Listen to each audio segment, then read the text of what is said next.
Hey everybody, Economic Ninja here. I hope you are doing great. We've got a story out of Bloomberg. I'm going to link it below, and it is very serious because it's about the price of oil, diesel, all of that stuff. We're going to talk about the effects of the higher prices, but it's about Saudi Arabia actually dropping the price for their oil to not only China, but Europe, and who they're leaving out, all right? So it's entitled, Saudis Cut Oil Prices from Record Highs Amid China. I can't even say the word because things will happen to this channel.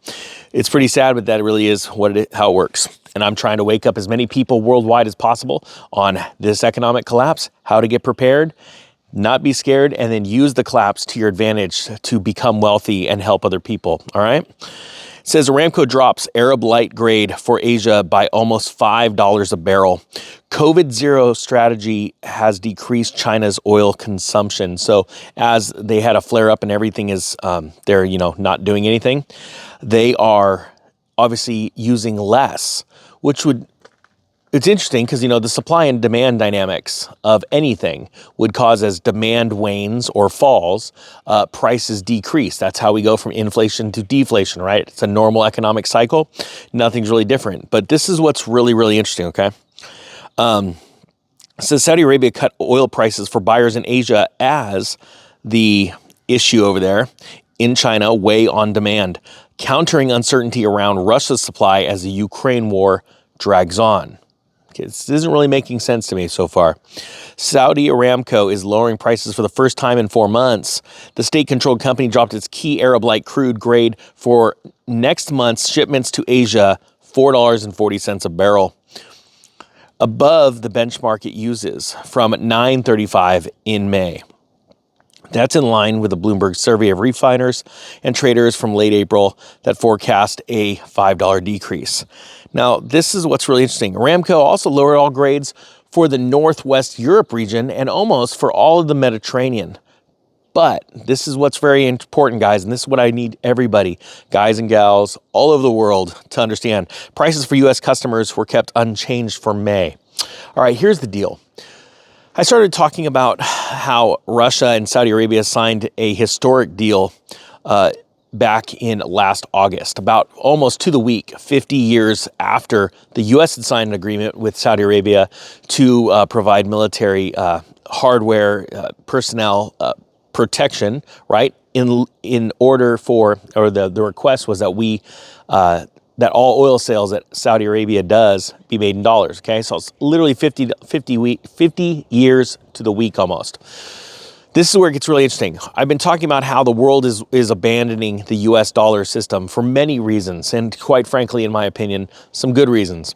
But nonetheless, they are abandoning the dollar, and they are abandoning the U.S. economy. And there will be a point where all of those dollars that were needed to buy oil and other commodities worldwide are coming back. And there already are in the form of many different ways. One of them being real estate being purchased with dollars that countries don't need, but they might as well get a hold of our real estate, our assets like water companies, things like that. The reason why it should concern everyone around the world is because right now the U.S. dollar is still the reserve currency, even though it's fading fast, but also we are the superpower of the world. And as the U.S. economy goes, so does the rest of the world, okay? We've already seen how China's CMBS, or commercial mortgage-backed security failure, has taken out all kinds of economies around the world, right? And that was just the one shot across the bow. We still have many more that are coming our way, right? So when America does go down, the rest of the world's going to go down with it, right? We've seen that recently in the stock market declines across the board, but not only in the U.S., but also those losses going around the world because the countries are interconnected financially, right? Now, as far as the diesel prices are hitting all-time highs, and that is a very, very serious situation. And the reason why is because it doesn't only hit your pocket at home when you go fill up your diesel car or your unleaded car, because those prices are high too. Where it really hits you is all kinds of hidden inflation that's coming different directions, like when Amazon had to announce that they are charging more because of fuel costs, things like that. But it's not just Amazon, it's everybody that's getting hit. It's all shipments. It increases your food costs multiple different ways. And that is what is really the key driver here. Now, I want to point out the obvious. We were, America, energy independent as of just, 6 months ago, I want to say, and we lost it.